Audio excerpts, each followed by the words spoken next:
Right, thanks very much. Thanks for joining us here at Royal Perth Hospital. I'm here with Deputy Premier and Health Minister Roger Cook, and good morning to everyone. It's a very exciting day. I know we're all so pleased and so happy with the great news that little Cleo Smith has been found alive and well. It's a remarkable, exciting, uplifting news that was a surprise, I'm sure, to all of us, but the result of some great police work by some great people. I'd like to especially acknowledge the West Australian Police, and in particular Superintendent Rod Wild, who led the task force into these matters up in Carnarvon. He had around 100 officers working full-time on this project, and then there's a whole range of volunteers, SES volunteers and everyone else across the community who did some amazing work searching for little Cleo. I'd like to also acknowledge the analysts, the behind-the-scenes people. I just spoke to some of them just now, in particular Arlene and Nat, but also the rest of the team of 10 people who did a lot of the analytical work behind the scenes, looking at various forms of technology that very much assisted in solving this mystery, and I'd like to thank them for their work. Can I thank the Commissioner and all the rest of West Australian Police? I've spoken to a range of them this morning for all of their work, and thank the community of Carnarvon who provided support and assistance and information that helped uncover what has occurred here. So everyone involved, just a marvellous job. It's an amazing piece of police work, amazing piece of detective work.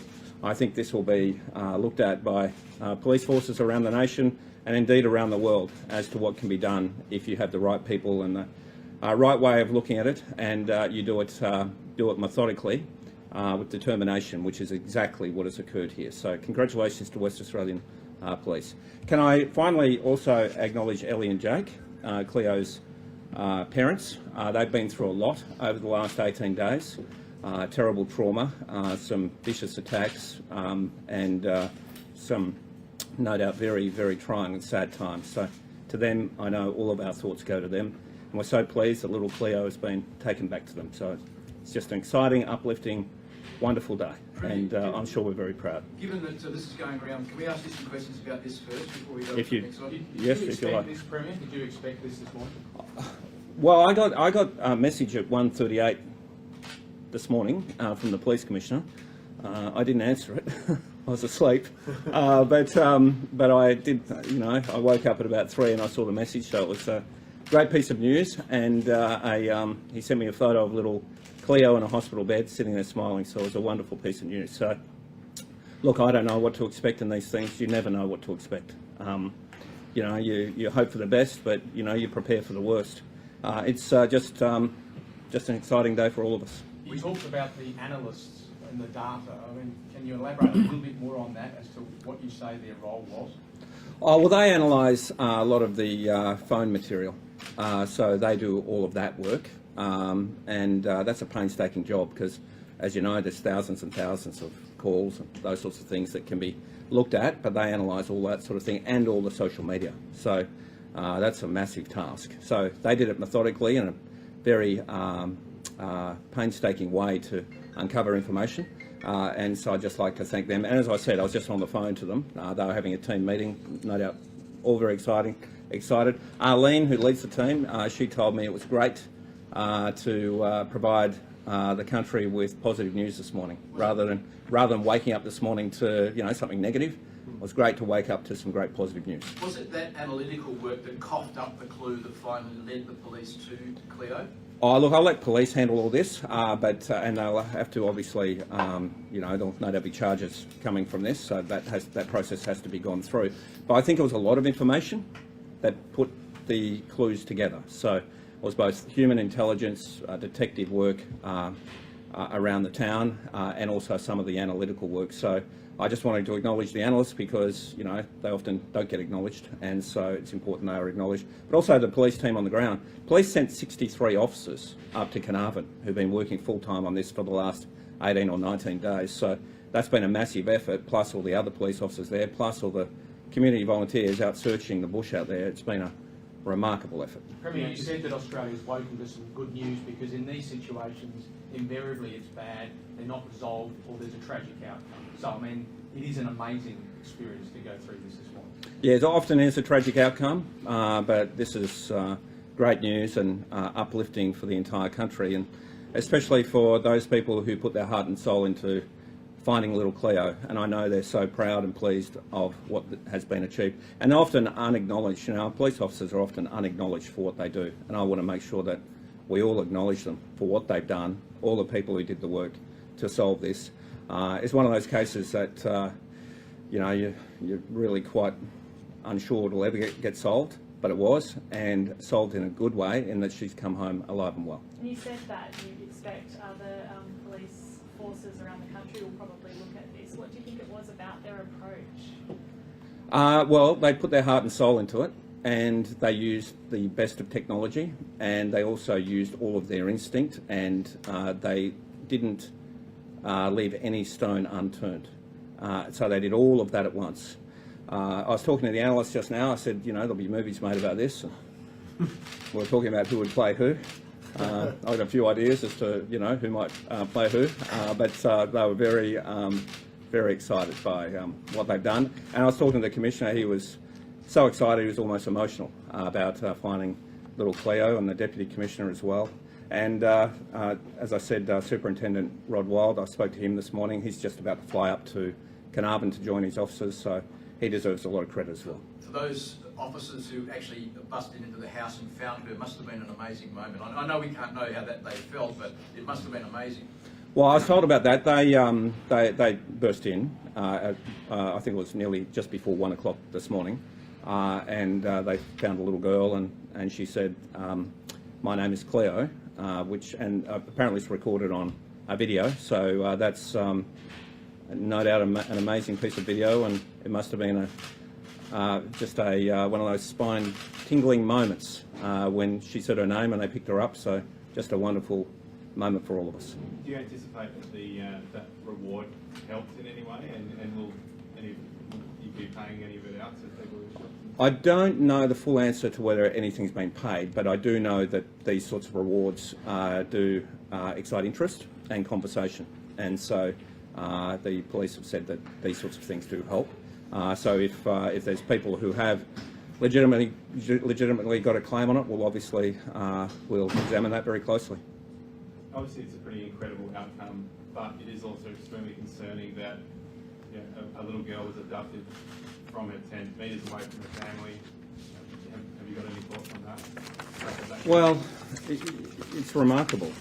I mean, that this could happen, that someone could do this.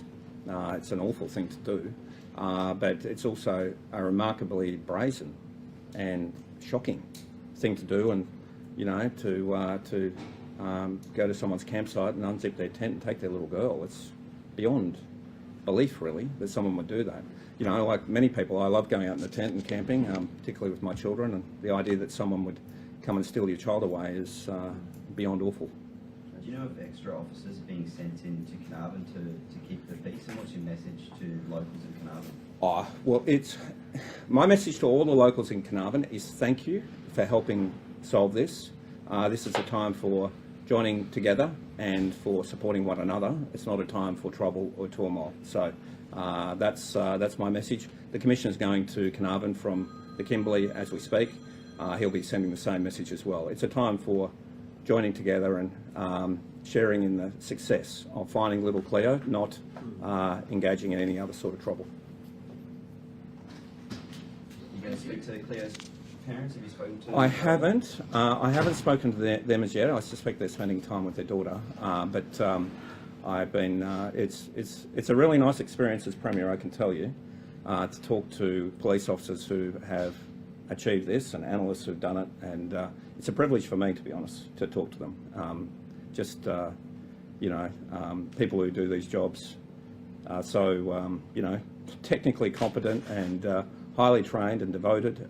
So just to give them a ring and say hello and say thank you is my privilege, and it's one of the joys of the role. And Premier, any thoughts for the families? Obviously we're celebrating today, but who haven't had this lost children or loved ones? Oh, well, obviously these events are emotional for those sorts of families, very emotional. So no doubt all of our thoughts go to those families, and we know there's some out there, you know, and we always hope for the best and we never stop trying. And you mentioned before that there's a picture of Cleo in hospital smiling. Can you share any more details about her condition? No, I don't know any more about her condition, except what she said to the officer who found her, and I saw a photo of her sitting in bed smiling. So that's a you know, it was a lovely photo to see at 3 o'clock this morning. So that was very pleasant. My phone was running hot, you know, all night, but it was, as you could see, there were so many people who were excited by what had occurred and wanted to let me know. So I appreciate all of that, and in particular, as I said, all our police officers, volunteers, analysts, the Carnarvon community who helped, and especially Ellie and Jake, who've been through a lot. So what I might do is do an update on COVID, if that's all right. I've actually got some quite important information for you. So now to the COVID update. I can announce there's no new cases of COVID-19 reported overnight. It's been 18 successive days since we last reported a new case of COVID-19. That's obviously very good news, and we want to keep it that way. Regarding our growing vaccination rate, I can confirm 78.7% of West Australians over 12 have now had their first dose. 62.8% of West Australians over 12 are now double dosed. These figures will be updated later today. Vaccination is the pathway out of the pandemic. That's why we've been making it even easier for Western Australians to get vaccinated. This ramps up from Saturday with our super vaccination weekend, which will enable West Australians to walk into clinics all over the state and just get vaccinated without an appointment. On our Super Vax weekend, this weekend, there'll be 14 state-run clinics, as well as 4 pop-up clinics and clinics at 8 Bunnings around the state in Mindarie, Ellenbrook, Balcatta, Cannington, Harrisdale, Rockingham, Geraldton and Bustleton. So you can just go to Bunnings and you can get vaccinated this weekend. For more information on where all these clinics are, head to rollupforwa.com.au. Now to an update on our border controls. What we've witnessed unfold in New South Wales has been tragic. It's been sustained, it's been crippling, and it's obviously been deadly. Since the beginning of their Delta outbreak last June, more than 500 people in New South Wales have sadly lost their lives due to COVID-19. Thousands more have been infected with the virus and many forced into hospital. The effects have been felt right across the nation. The evolving situation in New South Wales remains serious, but thankfully, due to vaccination, we are seeing a noticeable period where the number of new infections is dropping. This is welcome news, not just for New South Wales, but for the rest of Australia. Based on the latest health advice, Western Australia is now in a position to slightly ease our border controls with New South Wales. So from 12:01, Saturday, November 6, New South Wales will transition from extreme risk to high risk. A number of safeguards will still be in place to give greater certainty to West Australians that are approved travellers entering from New South Wales. A number of safeguards will still be in place to give greater certainty to West Australians that are approved travellers entering from New South Wales so that they can do so safely.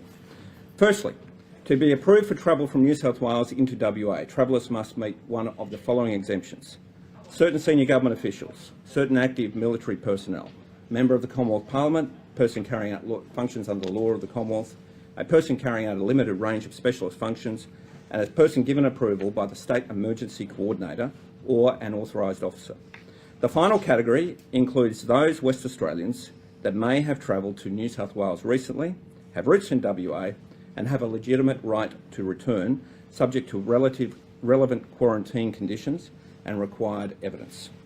In addition to the exemption criteria, approved travellers into WA from New South Wales must be fully vaccinated, provide proof of a negative COVID-19 test in the 72 hours prior to departure, complete 14 days of self-quarantine, undergo COVID-19 testing within 48 hours of arrival and on day 12, and they must use the G2G Now app whilst in quarantine. The vaccination requirement comes into effect this Friday for all medium, high and extreme risk jurisdictions. The same requirement comes into effect for low-risk jurisdictions on November 15. Victoria will remain at extreme risk for now. The ACT remains at medium risk. Safe and quarantine-free travel continues to be permitted from the remainder of Australia, namely very low-risk jurisdictions, Queensland, South Australia, Tasmania and the Northern Territory. I want to repeat that today's border update is based on the latest health advice. I also want to stress that if the health advice changes, we will not hesitate to do what is required to keep Western Australia safe. The health of Western Australia is our #1 priority, and we need to remain vigilant. That is why today I'm making a significant announcement that will benefit every West Australian. A major funding boost will further increase our hospital capacity. The reasons for this are twofold: to proactively increase capacity to meet growing demand, which is unprecedented, not just here in WA, but across the nation, and to ensure we are extra prepared for the inevitable arrival of COVID when our border controls are further eased. The funding boost sees real money delivering real results for our health system and ultimately for Western Australians. And it builds on our $1.9 billion investment in services and $3 billion investment in capital unveiled in the state budget in September. It will deliver a record number of hospital beds. Our new almost $400 million commitment includes $206.8 million for an additional 270 beds, which takes the total number of new hospital beds coming online over the next year to 530. Here's a breakdown of the new beds. 114 of them will be across a range of hospitals, including 74 general beds and 40 in ICUs. There will be an additional 36 leased public beds in private hospitals. 52 will be here at Royal Perth Hospital, including 28 in the ICU, 26 at Bentley Hospital, 24 at Fremantle Hospital, 10 at the ICU at Fiona Stanley, 2 at the ICU at Perth Children's Hospital, 26 public beds at Hollywood Hospital and 10 at South Perth Private Hospital. Plus, expansions are now planned at Osborne Park and Rockingham Hospitals and 2 other hospitals, one of which will be in the southwest, which will deliver 120 new beds to provide additional temporary capacity using modular construction, which will be rolled out in line with demand. The overall bed boost is equivalent to bringing online a new hospital, but beds without staff are not enough. It's the people in our hospitals who make the real difference. That is why these extra beds will be complemented with $191 million for additional staff, 410 extra nurses and more than 180 additional doctors working on our hospital wards. Real recruits who will make a real difference for people in need in our hospitals. This, of course, follows the $2 million local, national and international advertising campaign already underway to bring more doctors and nurses to Western Australia to meet the level of demand we have never seen before. This is an unprecedented move to meet an unprecedented demand which is being seen across the state and across the nation. What it means is we are planning for the inevitable arrival of COVID here in WA. We are well prepared for a major outbreak, but today's announcement means we will now be even better prepared. COVID is coming. We know that. We've seen the havoc it has caused on the East Coast, the deaths, the social and economic destruction, the suffering, both short and long term. That is why getting vaccinated and taking this proactive step is necessary to keep Western Australia safe. I'll take questions in a moment, but I'll now hand over to the Health Minister. Thank you, Premier. Can I just say, this is a great day. This is a fantastic day. I'm so happy for Cleo and her family. I'm so happy for the people of Carnarvon, and I think we all join in thanking the police for their incredible work. Almost miracles have been performed in finding little Cleo. I also want to thank and acknowledge the team at Carnarvon Hospital Emergency Department who are delighted to see an attendance at the hospital in the early hours of this morning in Cleo, and I think there were links through to PCH to make sure she had the very best of care. Wonderful day, and I think we should all just take an opportunity just to feel that happiness and give everyone and our families just a little bit more tighter hug today.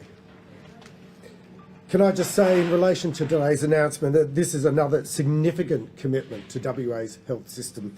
We're announcing almost $400 million in new investment, 270 new beds to increase capacity right across the health system. This is on top of the 332 extra beds which we've already announced. So for the past 18 months, WA has been vigilant and well prepared for any outbreak of COVID-19 in the community. And every time our system was tested, it performed. And we've managed to manage any outbreak that we've witnessed so far. So nothing has changed about this. However, and the health system remains vigilant and ready to serve. However, what is about to change is the long haul, when restrictions are eased and COVID-19 spreads into our homes and into our workplaces. Today's commitment takes a longer-term view, making sure that our system has the capacity to meet the current demand and respond to COVID-19 and Delta when it inevitably comes into our community. I say it's the long term because we know that the peak won't happen until many months after WA opens its borders to New South Wales and the rest of the world. So by this time next year, we'll have an extra 520 more beds open compared to when the McGowan government was re-elected in March. Let me put that into perspective. An extra 520 new beds is the equivalent of building an entirely new major tertiary hospital here in the state. It's a huge and unprecedented investment in the health system. 173 of these extra beds have already been opened. A further 100 will open by April, with the remaining 260 opened by October next year. What we are seeing today is a perfect example of how a government has been fast-tracking the expansion of WA's health system. You are standing in the new ICU ward here at RPH, where 24 of those 530 beds will be opened in the new year.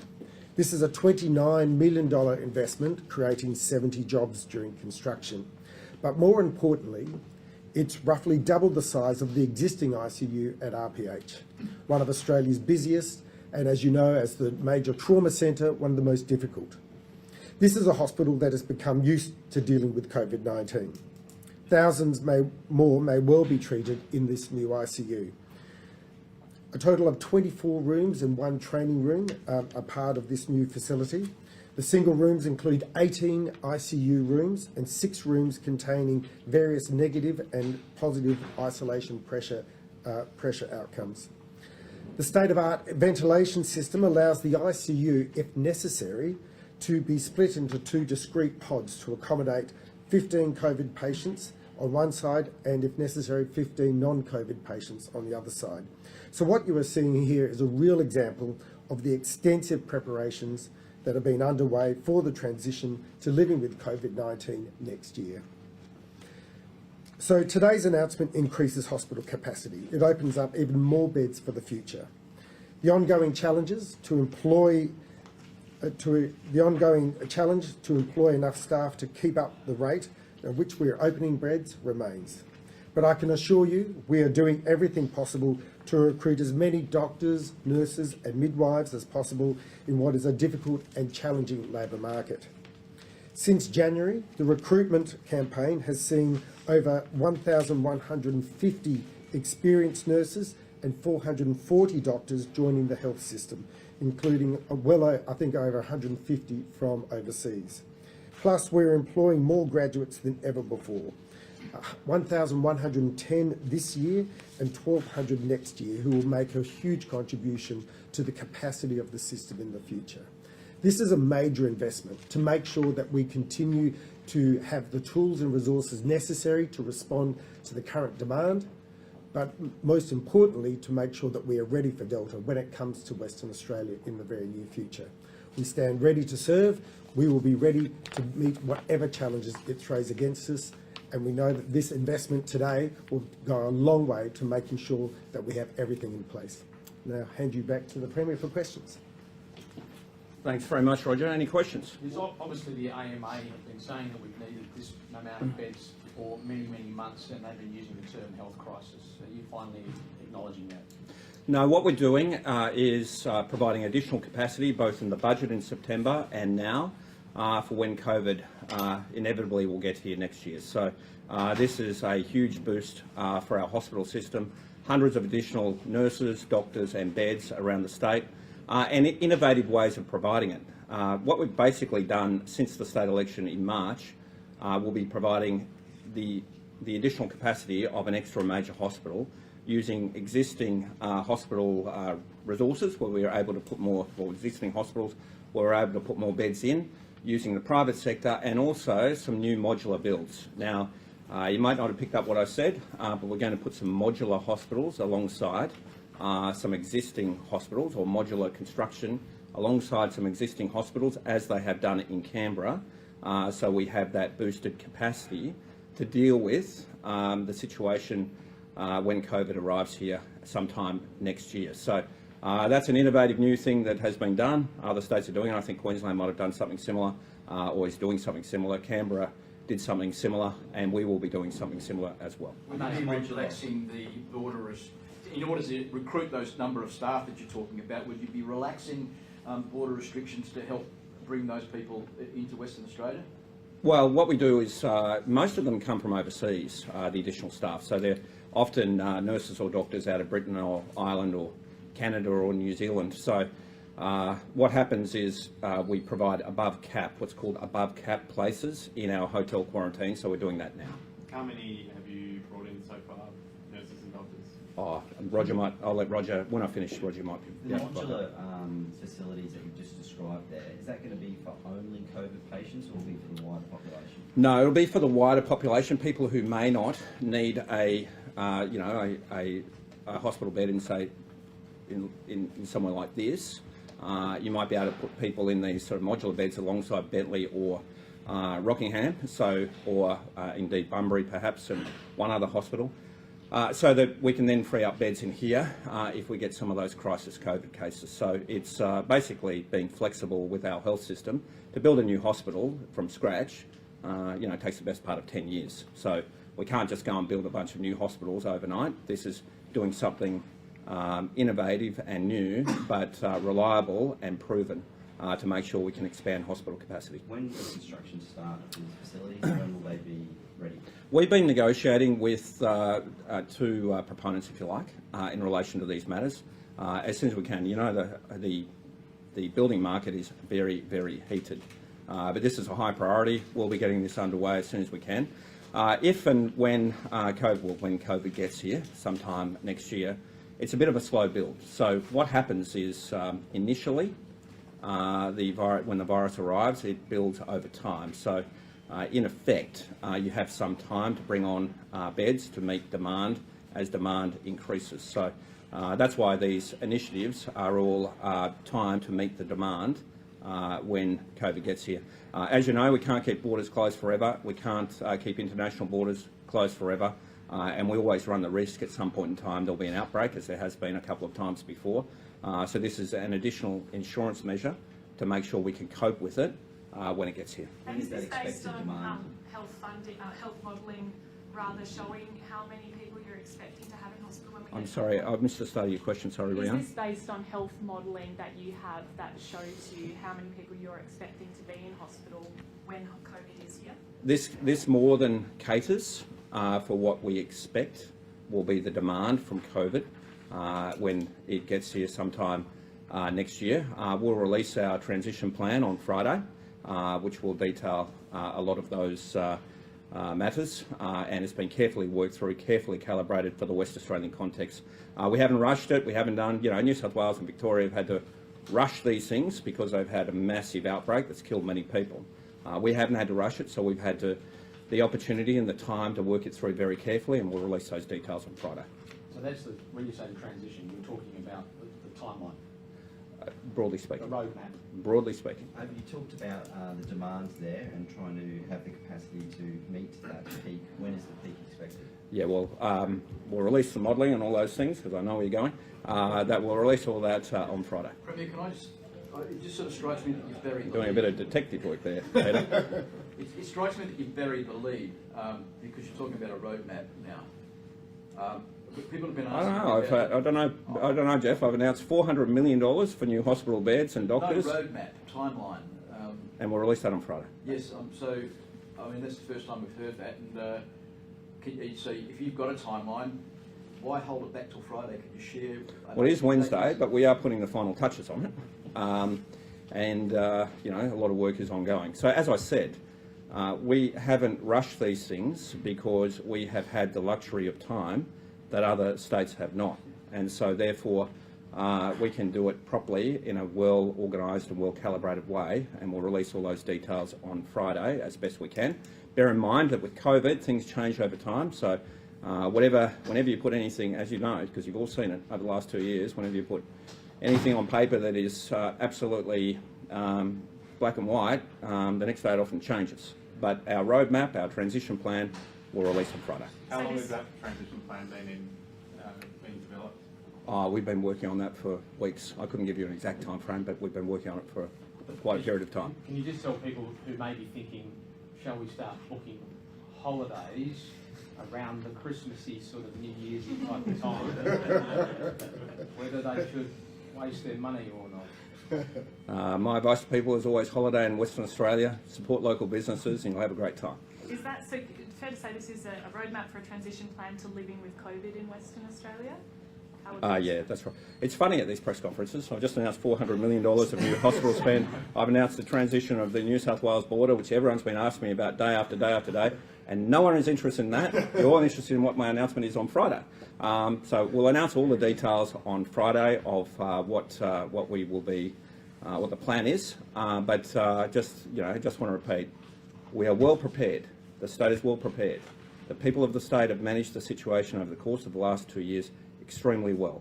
People have abided by the rules. They've done the right thing. Our vaccination rate is increasing. We're increasing the number of hospital beds markedly. Our border controls remain for the places that are at risk to us. We will get to opening up, but what we want to do it with is a soft landing. The soft landing where we're able to land out of COVID without too many bumps, without people dying in large numbers, and without terrible health or economic consequences. That's our aim. And so that's why everything we do is cautious and careful. So just on the hospital funding then, has anything changed since the state budget, or this was part of the state budget? This is new money. Okay, so has anything changed? Well, we had to prepare for when COVID inevitably gets here. So we have, you have to be able to judge what will be the demand. And so that's the work that's been going on since the state budget. So budget cutoff is sort of, if you like, in, I think it was sort of mid-August or thereabout, early August. And as time goes by, there's more and more analysing that goes on as to what demand is. And so we're bringing on additional beds, both in private hospitals, in existing hospitals, and modular beds, so we can cope with when COVID gets here sometime next year. And the other thing is, of course, it helps us with meet demand that's there now. As I keep saying to you all, and I saw the other day, I think it was in Tasmania, the ambulance system is so overwhelmed in Tasmania, the police are taking people to hospital in police cars. So it's happening all over Australia, this massive surge in demand for the health systems. And so we're doing what we can using our good financial management to provide additional resourcing for the hospital system to cope with the demand we're facing. Premier, people might suggest that a lot of this should have been announced a lot earlier than this. And we've been dicing with death on COVID for 18 months, and now we're sort of making a plan. We've had the best outcomes of anywhere in the entire world dealing with COVID, the best health outcomes and the best economic outcomes. And we've done it because we've been careful and cautious, and our plans are worked through thoroughly and methodically to reach the right outcomes, and that's what we're doing here today. So does this transition plan include a specific rate of vaccination and specific dates in it? I'll announce all this on Friday. You've previously repeatedly said that it's going to be almost impossible for people in New South Wales to get into WA this year. This is a significant change to allow West Australians to come home and home quarantine. Why has that happened, and have you been surprised at how New South Wales have done so well coming out of lockdown? Yeah, well, it's not really the coming out of lockdown. What is, well, I suppose it's related.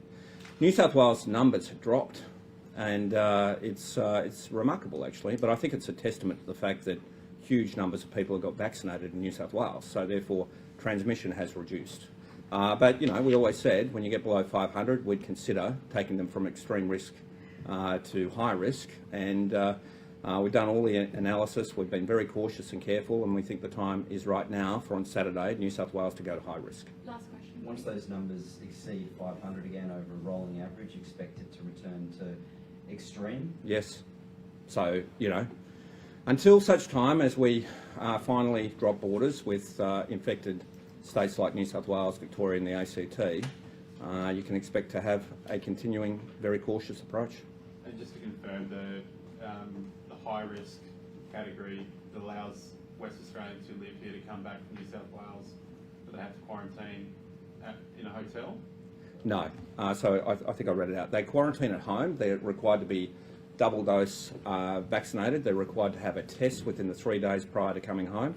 They're required to have the G2G pass, and they're required to have the G2G now that they operate at home. And the only people who will be allowed in from New South Wales are those categories of Commonwealth officials or defence officials or Commonwealth parliamentarians, plus those who are specialists. You know, they might be required to fix a cancer machine in a hospital or something like that.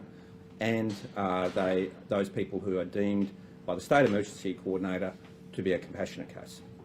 Thanks very much. Thank you.